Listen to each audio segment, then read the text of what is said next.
Hey everybody, Nick here, and today, unfortunately, I'm in mourning. You know, as gear people, we can become emotionally attached to the things that we own. Even though, practically speaking, they are just objects, they're still having something with you as a part of your personal narrative, something you carry every day that was with you in good times or bad. It can be tough when you finally lose it or it departs in other ways. And so, you know, when that happens, it can rock you a little bit. And today, unfortunately, I've experienced such a loss. I was in the middle of an Instagram live stream when I realized it.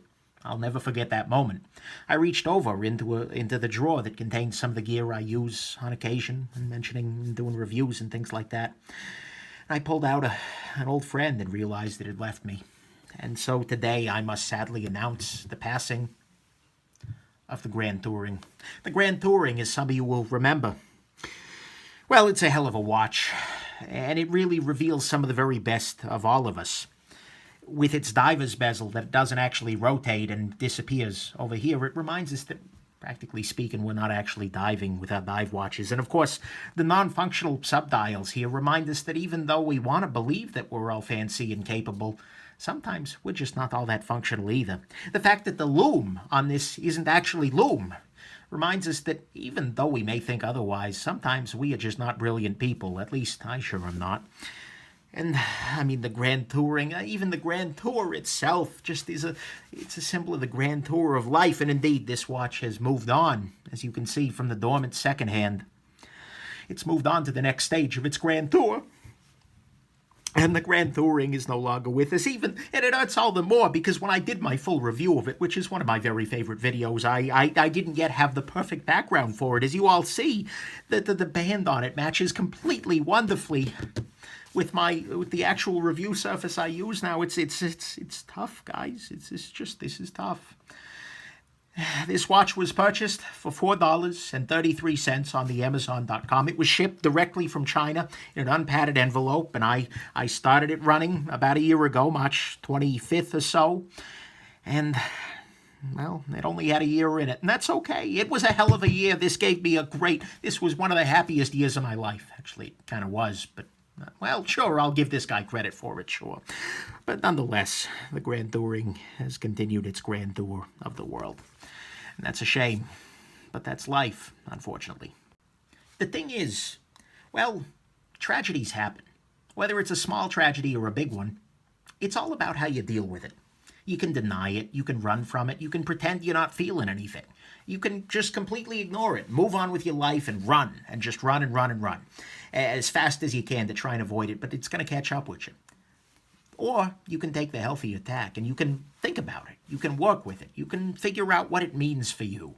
You can put it into your personal timeline. You can grow from it, maybe even just a little, and possibly you can learn from it and turn it into something, if not positive, something a little different in your life. And that's what I'm going to try and do here. I'm going to try and do that with this tragedy. I can learn from this.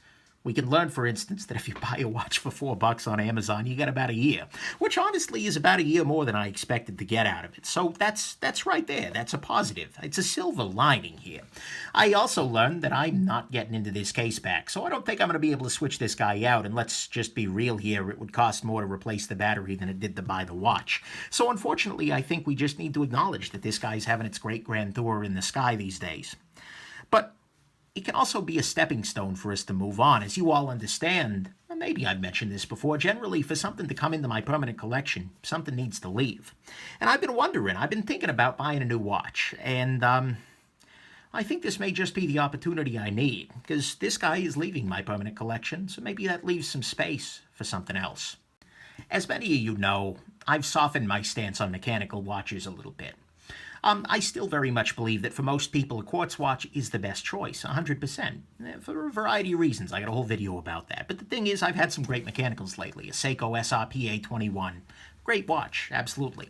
And then this little guy I've been wearing for a while. This is a Steinhardt Ocean 1500. Pretty accurate, very, very nice little watch here. Not exactly my style, not something I'm going to keep in the long term, probably, but look forward to a good review of it.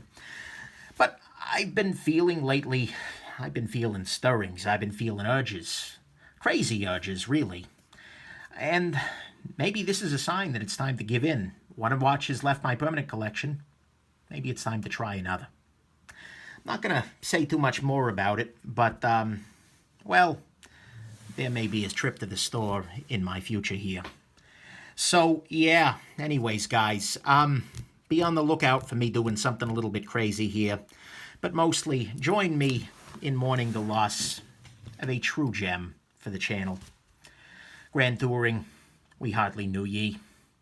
And he is hoping that you keep beautiful time up in the sky, or, well, wherever the heck watches go. I don't know. Have yourselves an absolutely wonderful rest of your day, everybody, and go hug your wristwatch. Bye now.